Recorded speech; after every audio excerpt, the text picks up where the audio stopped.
Hendro Kusumo Lawyer menyapa kalian ya.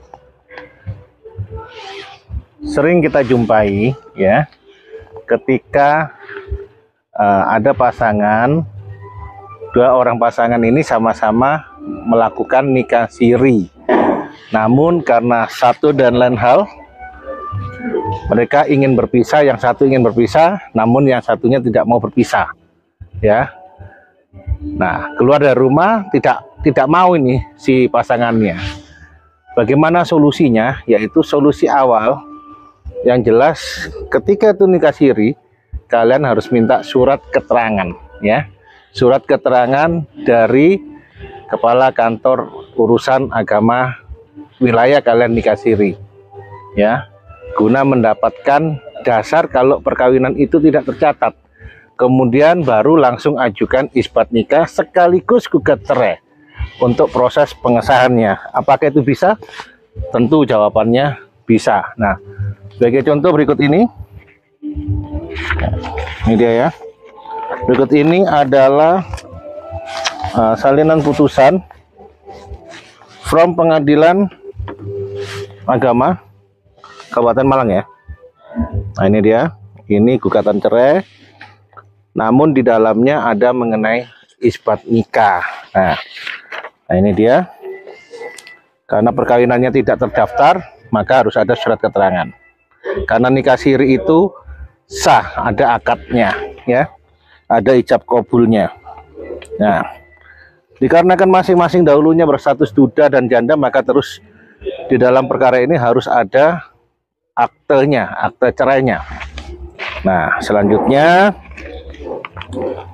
kita lampirkan juga bukti-buktinya. Pertama, bukti adanya nikah siri ya. Kemudian ini juga surat keterangan atau jawaban konfirmasi dari kepala KUA kalau pernikahan itu tidak tercatat. Nah, selain itu juga saksi harus ada, harus dihadirkan yang mengetahui keduanya nikah siri. Kemudian berapa maharnya, berapa mas kawinnya, ya kan? Selanjutnya status perkawinan mereka sebelumnya, apakah berstatus janda, duda, atau ada ikatan. Kalau ada ikatan nggak bisa ya diisbatkan. Itu yang harus kalian pahami. Nah, itu harus dijelaskan oleh saksinya. Nah, ini oke. Selanjutnya, apakah itu sah? Tentu sah. Karena apa? Karena nikah siri itu mempunyai kekuatan hukum, secara agama itu sah. Nah, ini dia ya. Oke. Ya. Berikutnya, bagaimana mengenai isi putusannya? Nah, isi putusan dari pengadilan tentunya pertama mengabulkan gugatan penggugat ya. Kemudian selain itu menetapkan sah perkawinan ya. Nih. Jadi perkawinan yang secara agama atau siri itu disahkan. Kemudian karena pihak yang satu ingin bercerai, maka menjatuhkan talak satu. Nah, ini kan talak satu. Nah, di dalam alur perjalanannya haruslah antara posita dan petitumnya harus dijelaskan secara detail. Nah, dalam isi permohonan isbat nikah plus gugat cerai itu bisa diakumulasikan.